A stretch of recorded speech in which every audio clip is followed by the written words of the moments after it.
Day 46, Wednesday, December 14th. Genesis 49 1-12 NKJV.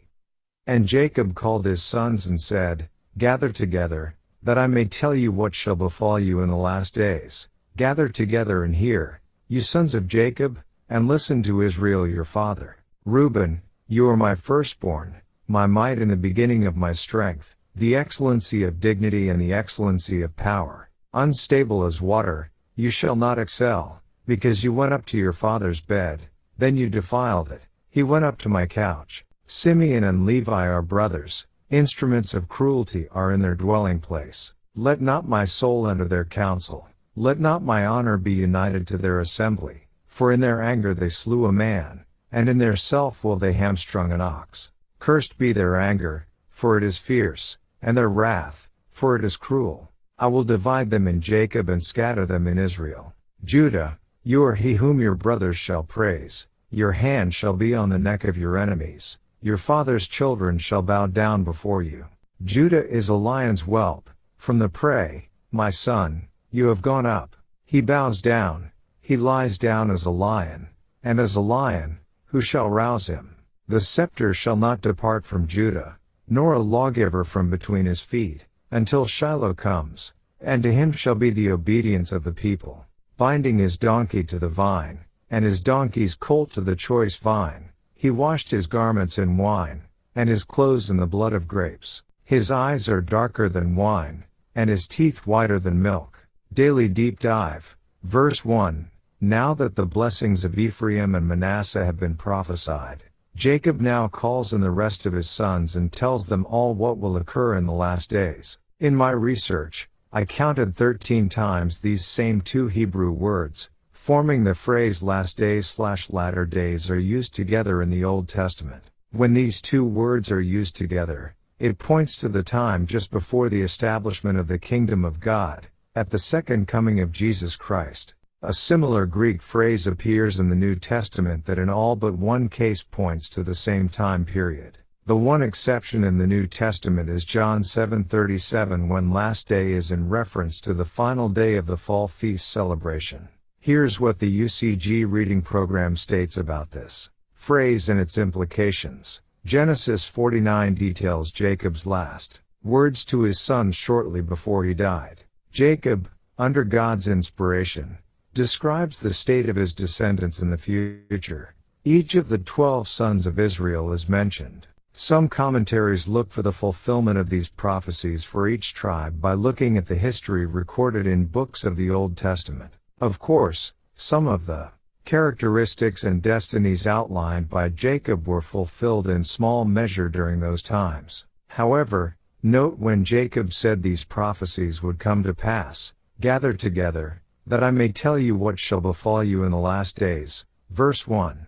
The phrases in the last days and in the latter days appear around 20 times in the Bible. They refer to the period of time at the end of the age leading into the establishment of God's kingdom on earth. For example, Isaiah 2:2, Micah 4:1, 2 Timothy 3:1, 2 Peter 3:3. So, rather than foretelling the condition of the tribes at the times recorded in the books of Kings and Chronicles, Jacob describes the circumstances of the tribes at the end of the age. This tells us something very interesting. All of the tribes of Israel will exist as distinct peoples at the time of the end, shortly before the return of Jesus Christ, except for Simeon and Levi, of course, who will exist as peoples, but will be scattered throughout the other tribes. Many of the prophecies about individual tribes prove difficult to apply with a specific meaning, due to the broad scope of the language employed. Of all the particulars mentioned, verse 10, regarding Judah, is more readily interpreted. Since the scepter shall not depart from Judah, we know that a succession of kings descended from Judah would exist until a specified time, being that a scepter is a symbol of kingship. The specific time frame mentioned is until Shiloh comes. Shiloh is interpreted as peaceable and prosperous one, or as the Savior, or even as to whom it, the scepter, belongs, all of which are clear references to Christ, to whom would be the obedience of the people. Since the royal line would exist until the last days, The coming of Shiloh here must indicate Christ's second coming. Indeed, this prophecy explains that Christ will assume the throne of Judah in the end time, meaning that there has to be a throne of kings of Jewish descent in existence for him to return to. And indeed there is. To learn more about it, please refer to our online publication, The Throne of Britain, Its Biblical Origin and Future, and, verse 3, the firstborn inheritance should have belonged to Reuben, the beginning of my strength, Deut 21:17, here addressed first before all his brothers. Reuben was in the position to have authority over the family, and the dignity and power associated with being the firstborn. He lost all of that by his own decisions and actions. Jamieson Fawcett Brown states, his posterity never made any figure, no judge, prophet, nor ruler, sprang from this tribe. Verse 5, Simeon and Levi were not only brothers in the sense of the same mother and father, but also in their common cruelty. Verse 6, the NKJV says, let not my soul enter their council, let not my honor be united to their assembly. This may not be easy to follow. The NLT states this, mourning plainly as, may I never join in their meetings, may I never be a party to their plans. These two brothers apparently didn't just act this way on one occasion, but it was a part of who they were and what they did. Verse 7, notice the curse that Jacob prophesies on the tribes of Simeon and Levi, I will divide them in Jacob and scatter them in Israel. Both of these nations would be dispersed throughout the other tribes. Levi would end up with 48 cities spread around and Simeon would have a few lots spread around. Joshua 19:1.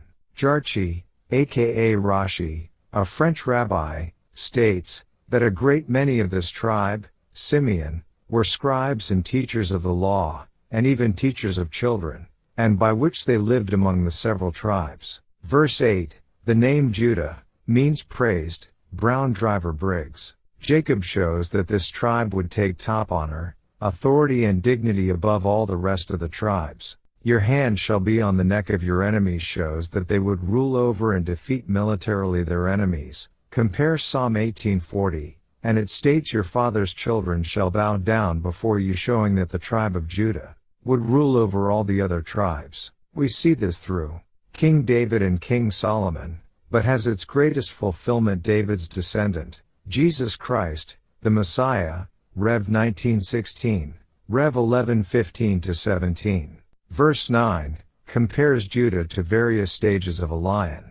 From a young lion, lion's whelp, meaning cub, young, to a strong mature lion that is satisfied from eating its prey, who can stoop down and rest and not be disturbed. Verse 10, here in this verse, we have several words that are used for the very first time in the Bible. Scepter, Hebrew word meaning rod, staff, branch, scepter, tribe. It's used 190x in the Bible, being translated 140x times tribe, 34x rod and 10x scepter. Lawgiver, Hebrew word meaning to hack, that is, engrave, Strong's. It's used 19x in the Bible, being translated most often lawgiver, 6x, but also governor, 2x, decree, 2x, engrave, 2x, and some one-offs.